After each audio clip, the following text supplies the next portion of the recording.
의사들조차 건강을 지키기 위해 본인 자신은 물론 가족들도 마트에 가면 절대 사지 말라고 하는 음식이 있다는데요. 바쁜 현대사회에서 끼니 챙겨 먹기도 쉽지 않은데 몸에 좋은 건강 식단으로 챙겨 먹기란 더욱 쉽지 않지요. 밀키트나 간편식으로 대충 때우는 분들 많으실 겁니다. 특히 요즘엔 1인 가구도 많아지면서 더더욱 간단하게 식사를 하시는 경우가 많은데요. 그런데 이렇게 간단하고 쉽게 먹을 수 있는 이러한 음식들에는 공통적인 특징이 있습니다. 바로 의사들조차 마트에 갔을 때 절대 사지 않는 음식이라는 점인데요. 과연 의사 본인은 물론 가족들조차 절대로 마트에서 사지 말라고 하는 음식은 무엇인지 함께 알아보실까요? 첫 번째는 아이스크림입니다. 무더운 여름 빼놓을 수 없는 음식이 하나 있죠? 네, 바로 아이스크림입니다. 더위에 지친 여름날, 차갑고 상큼달달한 아이스크림 한 입 베어 물면 그 순간만큼은 더위가 싹 달아나곤 합니다. 그런데 의사들은 절대로 아이스크림을 먹지 않는다고 하는데요. 아이스크림에는 각종 인공 첨가제들이 상상도 할 수 없을 정도로 많이 들어가 있기 때문입니다. 유명한 아이스크림 프랜차이즈인 베스킨라빈스, 모두 잘 아시지요? 31가지의 다양한 아이스크림을 컨셉으로 한 베스킨라빈스는 아이스크림을 매우 좋아했던 베스킨이라는 사람과 라빈스라는 사람, 둘이 만나 창업한 아이스크림 가게인데요. 이 둘은 아이스크림을 매우 좋아한 나머지 사업을 하면서도 줄기차게 아이스크림을 먹어왔는데요. 베스킨은 무려 53세라는 젊은 나이에 체중 100kg인 상태로 심장질환으로 사망했고, 라빈스는 콜레스테롤 수치가 300에 달할 정도로 당뇨 증세가 심각했는데 근육과 살이 썩어 들어가는 궤저병에 걸리고 실명할 위기에 이르렀었다고 합니다. 그리고 나서는 아이스크림의 위험성을 심각하게 느끼게 되면서 두 번 다시는 아이스크림을 입에 대지도 않았다고 합니다. 라빈스의 아들은 아버지의 이런 모습을 보고서는 아이스크림은 인간에게 몹시 해로운 것이라며 베스킨라빈스라는 엄청난 회사의 상속을 포기하고 환경운동가로 변신해서 전 세계에 아이스크림의 유해성에 대해 알리는 일을 했다고 합니다. 베스킨라빈스의 이야기만 듣더라도 아이스크림이 얼마나 우리 몸을 해치고 건강을 위협하는지 아시겠지요? 미국의 영양학 박사 마이크러트 또한 아이스크림을 지구상에 있는 음식 중에 인간에게 가장 최악의 음식이라고 부르기도 했는데요. 아이스크림에는 각종 화려한 색깔을 내는 물질인 합성착색료가 들어가는데 합성착색료 중에 타르게 색소는 아토피성 피부염과 비염, 결막염, 천식을 유발하고 심하면 암을 유발할 수 있기 때문입니다. 뿐만 아니라 아이스크림에는 액상과당이 많이 들어있어서 혈당을 급격하게 상승시켜서 비만이나 당뇨병을 일으키고 지방간이 생기게 할 수도 있습니다. 그런데 여기서 잠깐, 건강을 위해서는 최대한 아이스크림은 먹지 않는 것이 좋지만 불가피하게 드시게 될 경우에는 반드시 유통기한을 확인하셔야 합니다. 냉동식품인 아이스크림의 유통기한이라니 생소한 이야기신가요? 사실 아이스크림을 구매해서 먹을 때 유통기한을 따로 찾아보신 분들은 많이 없으셨을 겁니다. 그런데 제조일자가 2년 이상 지난 아이스크림은 유통 과정에서 리스테리아 균을 비롯한 식중독균에 감염되었을 가능성이 있습니다. 리스테리아 균은 영하 18도 이하에서도 생존하기 때문에 냉동실 안에서도 살아남아서 몸속으로 들어와 설사나 발열 등의 증상을 보이며 식중독을 일으킵니다. 따라서 혹시나 아이스크림을 구매하게 될 경우에는 제조일자가 2년 이내인 것인지 꼭 확인해야 합니다. 또한 포장이 뜯겼거나 포장지에 바람이 빠졌거나 겉면에 성에가 낀 경우, 그리고 한번 녹았다가 언 것처럼 모양이 변형된 아이스크림은 식중독균이 득실거릴 가능성이 매우 높으므로 절대로 피하셔야 합니다. 두 번째는 과일 주스입니다. 아침 식사할 때 상큼한 과일 주스를 곁들이시는 분들 많으시지요? 바쁜 아침에는 과일 주스 한 잔으로 간단히 식사를 때우기도 합니다. 과일로 만든 과일 주스 하면 건강에 좋은 것으로 알고 계시는 분들 많으셨을 텐데요.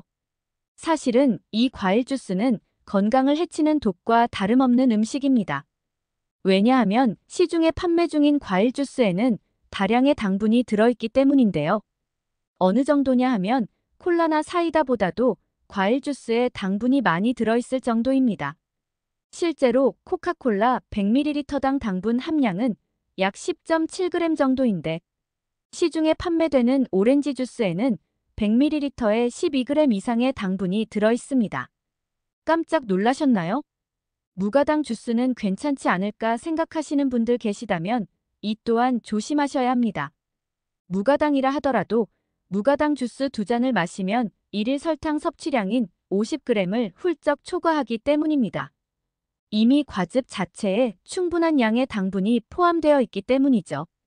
또한 과즙 100%로 표시된 과일 주스라도 속지 마셔야 하는데요. 식품 표시 기준에 따라 농축액을 희석해서 원상태로 환원하여 사용하는 제품의 경우에 다른 식품 첨가물이 포함되어 있더라도 100%로 표시할 수 있기 때문입니다. 예를 들면 과일을 짜내서 만든 과즙 5리터를 농축해서 1리터의 농축액을 얻었다면 여기에다가 물과 식품 첨가물 4리터를 섞어서 다시 5리터를 만들어도 과즙 100% 주스라고 이름을 붙일 수 있다는 것인데요. 농축액을 다시 주스로 만들면서 과일의 맛과 향을 살리기 위해서 액상과당과 구연산 같은 식품 첨가물이 많이 들어가기 때문에 과즙 100%라고 쓰여져 있더라도 있는 그대로 믿고 드시면 안 된다는 이야기입니다. 과일 자체만으로도 당분이 높은데 여기에 액상과당과 같은 첨가물을 더 넣은 상태로 마시게 되면 비만이나 심혈관 질환과 같은 성인병 발생 위험을 높이게 됩니다. 실제로 미국 하버드대 연구 결과에 따르면 과일 주스를 매일 한 컵 이상 마신 사람은 그렇지 않은 사람에 비해 당뇨병 발생 위험이 무려 21%나 높은 것으로 밝혀졌습니다. 뿐만 아니라 3년간의 추적 연구 결과 특히 폐경기 여성이 과일 주스를 자주 마시게 되면 다른 사람들보다도 당뇨 위험 및 체중 증가 등 더욱 큰 영향을 받는다고 합니다. 과일 주스를 마시기보다는 생과일을 있는 그대로 드시는 게 좋은데요. 바로 생과일의 과육과 껍질에만 존재하는 섬유소 때문입니다. 주스에는 섬유소가 거의 없고 생과일에만 있는데 이 섬유소는 탄수화물이 당으로 분해되는 시간을 늦춰주어서 혈당과 인슐린이 급격하게 오르지 않게 해줍니다. 게다가 섬유소는 포만감을 늘려주고 장의 움직임을 촉진시켜주어서 변비 예방에도 좋은데요. 뿐만 아니라 섬유소는 담즙에서 담즙산이 나오는 것을 촉진해서 혈중 콜레스테롤을 낮춰주기까지 한다고 합니다. 앞으로는 과일 주스는 사드시지 마시고 차라리 생과일로 적당량만 챙겨 드시는 것이 좋겠습니다. 세 번째는 스팸과 소세지입니다. 어린아이나 초등학생들이 가장 좋아하는 반찬이 바로 햄, 소세지인데요. 그래서 어른이 되어도 햄과 소세지를 좋아하면 초딩 입맛이라고 말하기도 합니다. 그런데 의사들이 절대로 마트에 가서 사지 않는 음식이 바로 햄, 소시지, 베이컨과 같은 가공육입니다. 왜냐하면 이러한 가공육에는 수많은 화학 첨가물이 들어가기 때문인데요. 먹음직스러운 색을 내기 위해 들어가는 발색제를 비롯해 고기를 절이거나 발효, 훈제하는 과정에서 수많은 보존료와 강부제가 들어가고 많은 양의 나트륨이 들어가서 먹을수록 우리 몸을 해치고 건강을 위협하게 됩니다. 특히 색깔이 연한 핑크색을 띨수록 건강에는 최악입니다. 햄과 소시지를 만드는 과정에서 첨가물이 많이 들어갈수록 색깔이 연해지기 때문입니다. 소시지, 베이컨, 햄과 같은 가공육은 세계보건기구가 지정한 1급 발암물질인데요. 이는 담배를 피우거나 공사 현장에서 성면을 접촉하는 것과 같은 수준의 위험성을 의미합니다. 연구 결과에 따르면 이러한 가공육을 매일 50g씩 섭취하면 대장암에 걸릴 위험이 18%나 증가된다고 합니다. 뿐만 아니라 가공육이 당뇨병과 췌장암 발생률을 높이고 심혈관 질환을 일으켜 사망 위험을 야기한다고 하니 최대한 가공육 섭취를 줄이는 것이 중요합니다. 가공육보다는 신선한 생고기를 드시는 것이 좋고 불가피하게 가공육을 먹어야 한다면 불에 직접 닿는 직화 방식으로 조리하기보다는 물에 삶아서 먹는 것이 그나마 낫습니다. 물에 삶는 과정에서 가공육에 들어있는 나트륨이나 지방 성분을 일부 제거할 수 있기 때문입니다. 네 번째는 시리얼입니다. 바쁜 아침, 간편하게 우유에 고소한 시리얼을 말아서 드시는 분들 많으실 텐데요. 시리얼이 곡물로 만들어진 것이라 건강한 한 끼를 드셨다고 생각하시는 분들 있으신가요? 안타깝게도 시리얼은 건강을 해치는 주범으로 의사들도 절대 먹지 않는 음식이라고 합니다. 왜냐하면 시리얼은 정제 탄수화물로 이루어진 데다 많은 양의 설탕이 들어있기 때문인데요. 따라서 설탕 덩어리인 시리얼을 먹게 되면 인슐린을 과다하게 분비시켜서 혈당을 급속도로 빠르게 올려버립니다. 특히 아침 공복 상태에서 시리얼을 우유와 먹게 되면 더욱 최악인데요. 우유에 들어있는 칼슘과 카제인이 위산 분비를 촉진해서 아침 공복에 마시면 복통과 설사, 장염 등을 초래할 수 있어서 좋지 않기 때문입니다. 당뇨가 아닌 정상인조차 아침에 우유에 시리얼을 말아서 먹게 되면 혈당이 200 이상까지 치솟아서 혈당 스파이크를 만든다고 합니다. 혈당 스파이크가 반복되면 당뇨병 위험에 노출될 수 있는데요. 특히 당뇨병을 앓고 있거나 당뇨 전조 증상이 있는 경우라면 더더욱 아침에 시리얼 드시는 것은 피하셔야 합니다. 뿐만 아니라 한 연구 결과에 따르면 시리얼에 들어있는 티아민 성분을 과다하게 섭취하면 인지 기능을 저하시켜 치매를 야기할 수 있습니다. 따라서 가급적이면 시리얼을 드시지 않는 것이 좋지만 간편하게 먹을 수 있는 시리얼을 포기 못한다고 한다면 설탕 덩어리인 일반 시리얼 말고 그래놀라와 같은 통곡물로 된 시리얼로 바꿔서 드시는 편이 낫습니다. 마지막으로 의사들도 마트에서 절대로 사 먹지 않는 음식은 치즈입니다. 치즈에는 칼슘이 풍부해서 뼈 건강에 좋다고 알고 있었는데 갑자기 치즈를 먹지 말라니 깜짝 놀라셨나요? 오늘 말씀드리고자 하는 문제의 치즈는 유지방으로 만든 일반 치즈가 아니라 이미테이션 치즈, 즉 모조치즈입니다. 모조치즈는 식물성 유지인 파뮤에 렌네카제인, 유화제 등의 식품 첨가물을 섞어서 만드는데요. 모양은 물론 맛과 향까지 모짜렐라 치즈와 아주 흡사하지만 사실은 기름 덩어리일 뿐인 가짜 치즈입니다. 그런데 모조치즈는 따뜻하게 조리하면 모짜렐라 치즈와 외관상 전혀 차이가 없어서 구별하기가 어려운데요. 문제는 모조치즈의 주원료인 파뮤가 저가식용유라는 점입니다. 파뮤와 같은 저가식용유는 다량의 포화지방을 함유하고 있어서 과다하게 섭취할 경우 몸에 나쁜 콜레스테롤 수치를 높여서 혈관 건강을 해치게 됩니다.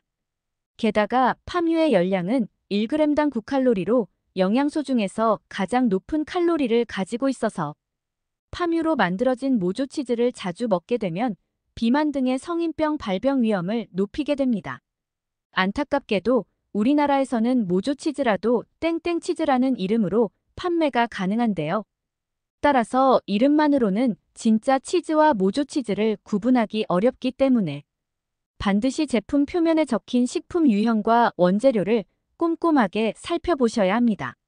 식품 유형에 모조치즈나 가공치즈, 기타 가공품으로 적혀 있다면 이는 가짜 치즈이기 때문에 피하셔야 하고 뿐만 아니라 원재료란에 파뮤, 야자경화유 등의 이름이 적혀 있다면 이 역시 가짜 치즈이기 때문에 주의하셔야 합니다.